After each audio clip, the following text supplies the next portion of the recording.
주님께서 여러분과 함께 또한 사제의 영과 함께 요한이 전한 거룩한 복음입니다.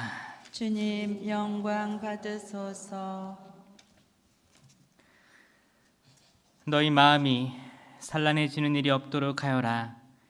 하느님을 믿고 또 나를 믿어라. 내 아버지의 집에는 거처할 곳이 많다. 그렇지 않으면 내가 너희를 위하여 자리를 마련하러 간다고 말하였겠느냐. 내가 가서 너희를 위하여 자리를 마련하면 다시 와서 너희를 데려다가 내가 있는 곳에 너희도 같이 있게 하겠다. 너희는 내가 어디로 가는지 그 길을 알고 있다. 그러자 토마스가 예수님께 말하였다. 주님, 저희는 주님께서 어디로 가시는지 알지는 못하는데 어떻게 그 길을 알 수 있겠습니까? 예수님께서 그에게 말씀하셨다. 나는 길이요 진리요 생명이다. 나를 통하지 않고서는 아무도 아버지께 갈 수 없다. 주님의 말씀입니다. 그리스도님 찬미합니다. 찬미 예수님 반갑습니다. 그리고 또 영상으로 함께하는 모든 분들 반갑습니다. 모두들 안녕하시기를 기도하고 바랍니다. 오늘 지금 부활 시기에 요한복음이 많이 등장해요. 복음서에. 그래서 제가 지난번에도 말씀했는데 그 요한 사도는 십자가 밑에 있던 유일한 사도. 물론 십자가의 길에는 함께하지 않았습니다. 도망갔다가 다시 돌아온 제자. 그 제자가 쓴 게 요한복음서죠. 성령의 영감으로 요한 사도가 당신이 목격한 진실들을 쓴 게 요한복음서입니다. 지금 이 부활 시기 때 사실 부활은 예수님이 부활하셨고 저희들의 부활은 아직 아닌 거예요. 뭐 누구는 부활하실 수도 있겠죠, 개인적으로. 근데 아직 여정 중에 있는 사람들이 분명히 있을 거예요. 지금 찾아가는 단계인데 그 가톨릭에서는 이 복음을 이 부활의 기쁨에 있는 저희들에게 제시하는 거예요. 이 복음 말씀이 씌어진 거는 예수님이 돌아가시기 전 이야기예요. 그 제자들을 다독거릴 때 내가 어떻게 될 거다 앞으로, 그런 얘기인데 저는 오늘 토마스 사도를 변호하고자 합니다. 많이들 토마스 사도를 오해를 많이 해요. 토마스 사도의 불신 이라고 많이들 알려져 있죠. 부활하셨는데 처음에는 그 자리에 함께 있지 않았다가 어디 갔는지 모르겠어요. 근데 다시 나타나서 그때 얘기한 게 뭐였어요? 나는 그분의 옆구리, 손을 직접 보고 만져보지 않고서는 결코 믿지 못하겠습니다 라고 하죠. 그래서 모든 천주교 신자들이 깜짝 놀라요. 아니 어떻게 그런 말을 할 수 있지? 나 같으면 그러지 않았을 텐데. 그렇게 해서 계속 많은 신자들이 헷갈려 할 수도 있습니다. 토마스 사도는 정말 그랬나? 그리고 천국은 갔을까? 궁금할 수도 있어요. 불신했는데. 토마스 사도, 오늘 복음에서 토마스 사도는 질문을 하는 거예요. 주님, 저희는 주님께서 어디로 가시는지도 알지 못하는데 어떻게 그 길을 알 수 있겠습니까? 이게 개인적인 질문의 답은 개인이 가장 많이 마음에 담아놔요. 그렇죠? 개인이 질문한 거. 여러분들이 과거에 뭐 선생님한테 내가 진짜 질문하고 싶어, 질문을 했어, 답을 받아, 이거는 내가 잊어버리지 않거든요. 잘 생각해 보세요. 토마스는 이 질문을 개인적인 질문을 해서 받은 사람이에요.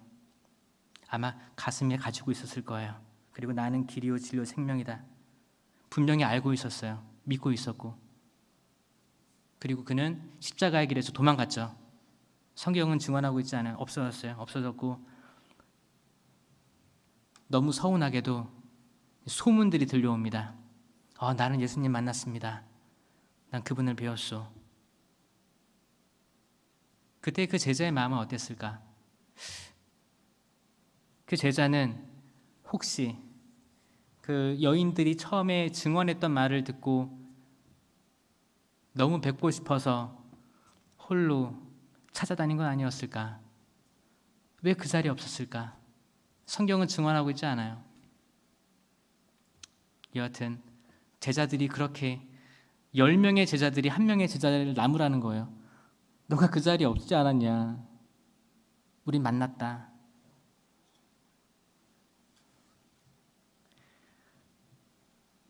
좀 시간이 지나서 토마스가 다시 그 자리에 함께 있게 됐습니다.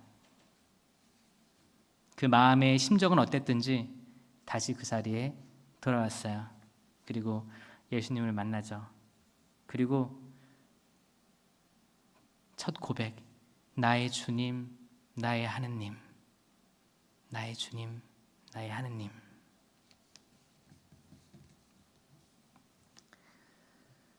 나는 길이요 진리요 생명이다. 이 말씀을 흔히 얘기하는데 여기에는 굉장한 이야기들이 많이 담겨 있는 구절이에요. 이 구절을 잘 이해하려면 구약부터 신약을 다 이해를 하셔야 되는데 너무 유명한 말씀이라서 계속 되뇌이죠. 한번 보겠습니다. 나는 길이요. 길이란 무엇일까요?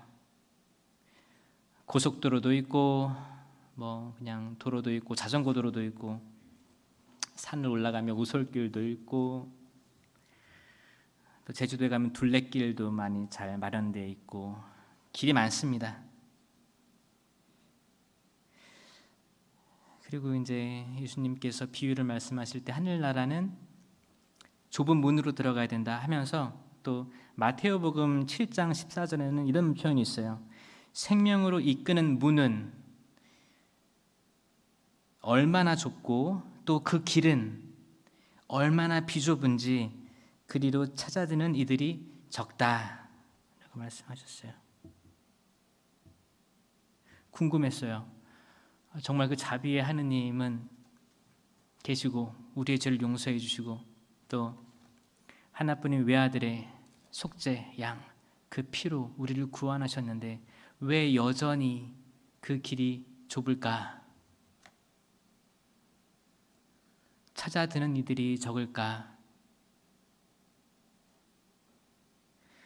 민수기 22장에서 이런 얘기가 나와요. 발람이라는 예언자가 있었는데 이제 발락이라는 장군에게 가는 길이에요. 그 당시 발락은 발람을 설득시켜서 예언자인데 자기에게 축복해 주길 바랬어요. 근데 발람은 내가 어떻게 예언자인데 하느님의 말만 전해야지 어떻게 당신이 원한다고 이 말을 할 수 있겠습니까? 이렇게 대적하던 때였어요. 이제 발람이 가는 길에 이제 나귀를 타고 가고 있었는데 재밌어요. 주님의 천사가 칼을 쥐고 앞에 서 있는 걸 나귀가 봅니다. 발람은 보지 못했으면 나귀가 봐요. 보니까 나귀가 어떻게 했어요? 멈췄어요. 그러니까 발람이 이 나귀가 멈추네, 말을 안 듣네 해서 막 때리기 시작해요. 때리는 거 어떻게 거기 발람이 타고 있던 나귀가 말을 하기 시작해요. 이 얘기 아세요? 이거 엄청 재밌는 얘기인데 성경에 재밌는 게 엄청 많이 나와요. 막 때리니까 나귀가 이제 말을 하기 시작합니다. 말을 해요. 왜 때리냐고 막 얘기를 해요. 그리고 이제 더 좁은 길에 이르릅니다. 그러니까 굉장히 유명한 표현이 나오는데 구약 성경에서 한 10번 나올 거예요. 오른쪽으로도 왼쪽으로도 벗어나지 말라는 말씀이 나오거든요. 근데 이 말씀이 여기서 인용돼요. 오른쪽으로도 왼쪽으로도 비켜날 길이 없는 좁은 곳에 섰다라고 돼 있어요. 이 길이에요, 이게 길. 여러분들이 어디 막 좁은 길을 찾아가는 게 아니고 하느님이 마련해 주신 길이에요. 그 길에서는 저희들이 오른쪽도 왼쪽으로도 그 갈 수 없는 길에 우리가 놓여지게 될 거예요. 이게 구원의 길이에요. 지금 예수님이 십자가의 길 목전에 계신 그 길이에요. 그 길을 얘기하시는 거예요. 길.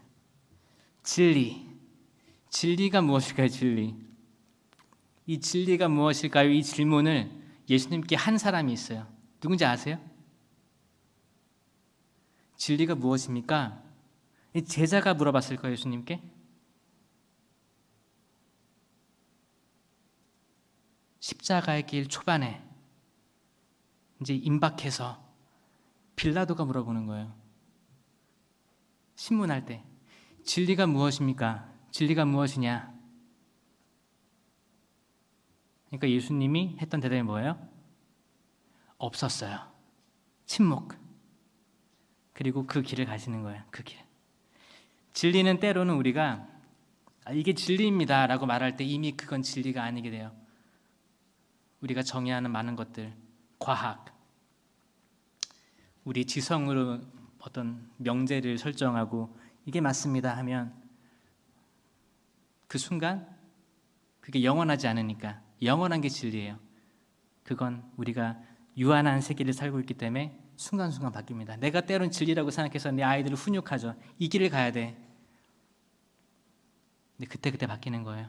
내 마음이 영원하지 않으니까 내가 어떤 거에 욱해서 얘기했던 걸 수도 있고 내가 남과 비교하려고 말했던 걸 수도 있고 그래서 때론 우리가 사소하게 남편, 아내, 또 가족하고 다투게 되죠. 왜냐하면 내가 믿는 나의 진리는 내가 맞으니까 그때는. 근데 돌이켜보면 그게 아니었어. 미안할 때가 많죠. 그게 우리의 진리고 예수님의 진리, 하느님의 진리는 영원한 거. 생명은 무엇일까? 생명은 선물이고 경이로움이죠.